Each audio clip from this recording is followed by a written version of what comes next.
ನಮ್ಮ ದೇವರು ಕರ್ತನಾದ ಯೇಸು ಕ್ರಿಸ್ತನ ನಾಮದಲ್ಲಿ ಅನುದಿನದ ಆಹಾರ ಪ್ರಿಯರಿಗೆ ಪ್ರೀತಿಯ ಶುಭಾಶಯಗಳು. 2025 ಅಕ್ಟೋಬರ್ ತಿಂಗಳ 2ನೇ ತಾರೀಕಿನ ಗುರುವಾರದ ದೇವರ ವಾಕ್ಯವು ಹೆನೋಕನು ದೇವರೊಂದಿಗೆ ನಡೆದನು, ಆದರೆ ದೇವರು ಅವನನ್ನು ತೆಗೆದುಕೊಂಡ ಕಾರಣ ಅವನು ಇರಲಿಲ್ಲ. ಆದಿಕಾಂಡ 5:24. ಇಂದು ನಾವು ಹೆನೋಕ್ ಎಂಬ ಸಂತನನ್ನು ಭೇಟಿಯಾಗುತ್ತೇವೆ. ಈ ಪಾಪಪೂರ್ಣ ಲೋಕದಲ್ಲಿ ಪವಿತ್ರ ಜೀವನವನ್ನು ನಡೆಸಲು ಮತ್ತು ದೇವರೊಂದಿಗೆ ಸಾಮರಸ್ಯದಿಂದ ನಡೆಯಲು ಸಾಧ್ಯ ಎಂದು ಸಾಬೀತುಪಡಿಸಿದ ಮೊದಲ ವ್ಯಕ್ತಿ ಅವನು ಕರ್ತನನ್ನು ತನ್ನ ಪ್ರಿಯ ಸ್ನೇಹಿತನೆಂದು ಕಂಡನು.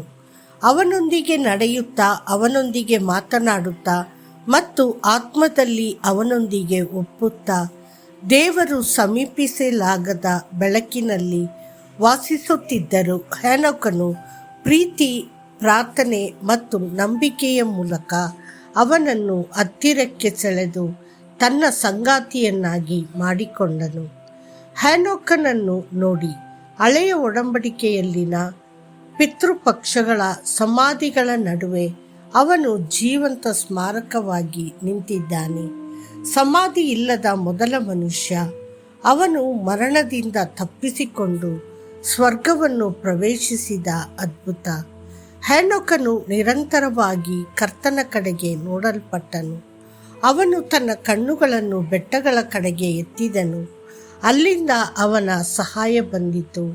ಸ್ವರ್ಗೀಯ ದೇವರು ಭೂಮಿಯ ನಿವಾಸಿಗಳನ್ನು ನೋಡಿ ಹೇಳುತ್ತಾನೆ, ಭೂಮಿಯ ಎಲ್ಲ ತುದಿಗಳೇ ನನ್ನನ್ನು ನೋಡಿ ರಕ್ಷಿಸಲ್ಪಡಿರಿ. ಯೆಶಾಯ 45:22.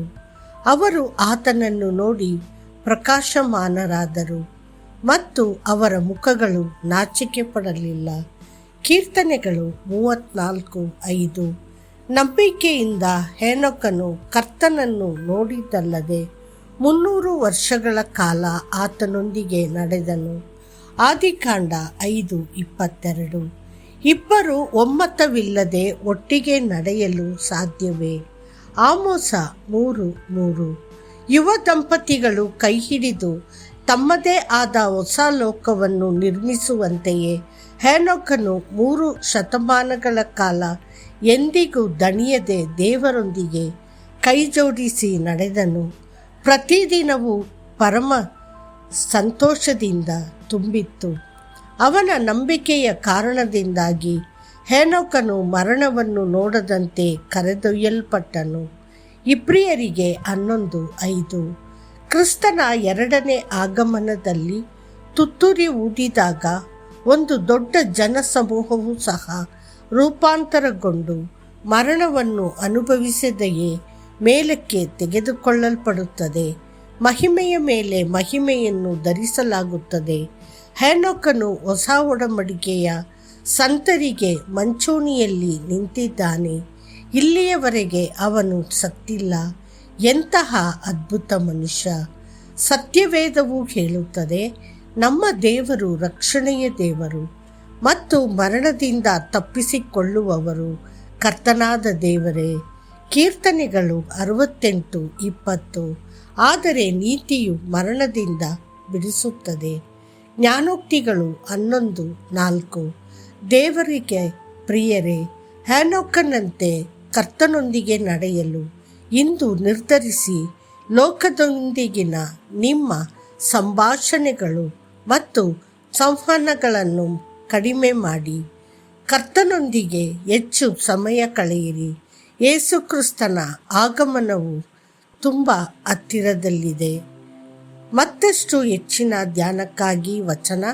ನಂಬಿಕೆಯಿಂದಲೇ ಹೆನೋಕನು ಮರಣವನ್ನು ನೋಡದೆ ತೆಗೆದುಕೊಂಡು ಹೋಗಲ್ಪಟ್ಟನು ಮತ್ತು ದೇವರು ಅವನನ್ನು ಕರೆದುಕೊಂಡು ಹೋದ ಕಾರಣ ಅವನು ಸಿಕ್ಕಲಿಲ್ಲ.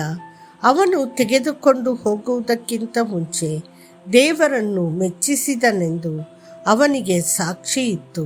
ಇಬ್ರಿಯರಿಗೆ 11:5. ಕರ್ತನು ನಿಮ್ಮನ್ನು ಆಶೀರ್ವದಿಸಲಿ. ಆಮೇನ್.